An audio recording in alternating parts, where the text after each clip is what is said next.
Hello மக்களே, welcome to டார்லேசி. போன வீடியோவில் உங்களுக்கு ப்ராமிஸ் பண்ண மாதிரி இன்னைக்கு நம்ம கேபேஜ் வடை செய்கிறது எப்படின்னு தான் பார்க்க போகிறோம். இதை பார்த்தீங்கன்னா சாப்பாட்டுக்கு ஒரு நல்ல சைட் டிஷ்ஷாகவும் இல்லைனா ஈவினிங் ஸ்நாக்காகவும் கூட சாப்பிடலாம். இதுக்கு தேவையான இன்க்ரீடியன்ஸ்: கேபேஜ் 250 கிராம்ஸ். கேபேஜ் பார்த்தீங்கன்னா தண்டை ரிமூவ் பண்ணிவிட்டு இதில் காட்டுற மாதிரி நல்லா சுருட்டி நீள நீளமாக வெட்டி வச்சுக்கோங்க.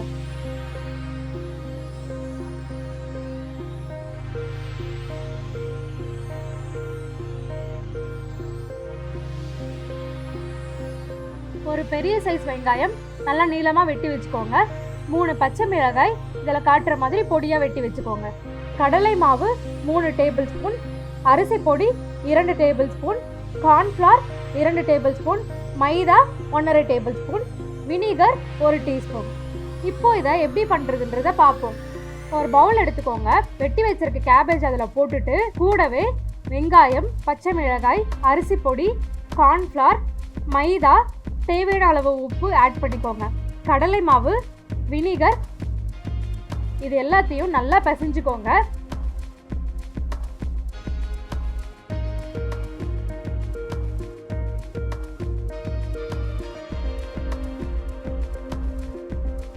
இப்போ லைட்டா தண்ணி ஆட் பண்ணி பிசைஞ்சுக்கோங்க.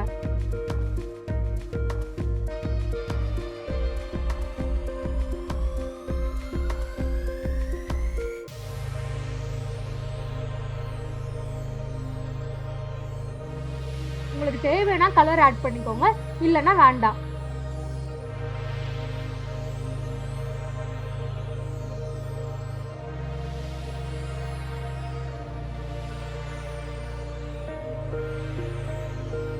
இப்போ இங்க பாத்தீங்கன்னா கேபேஜ் கொஞ்சம் உதிரி இருக்கு.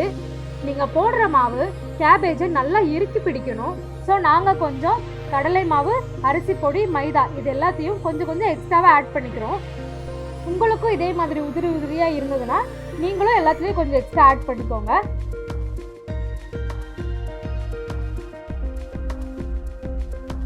ஆட் பண்ண பின்னாடி கையை கொஞ்சம் தண்ணியில் தடவிட்டு அந்த கேபேஜை கையில் வச்சு தட்டி பாருங்கள். உங்கள் கேபேஜ் கரெக்டாக மாவில் நல்லா பிடிச்சிருந்ததுன்னா உங்கள் கேபேஜ் ஃப்ரை பண்ண ரெடியாக இருக்குன்னு அர்த்தம்.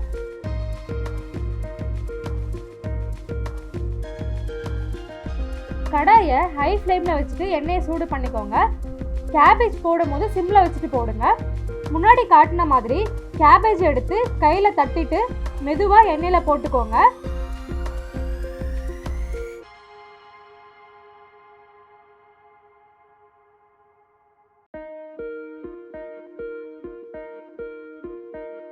ரெண்டு சைடுமே நல்லா கிறிஸ்பியான உடனே உங்கள் கேபேஜ் எடுத்துருங்க.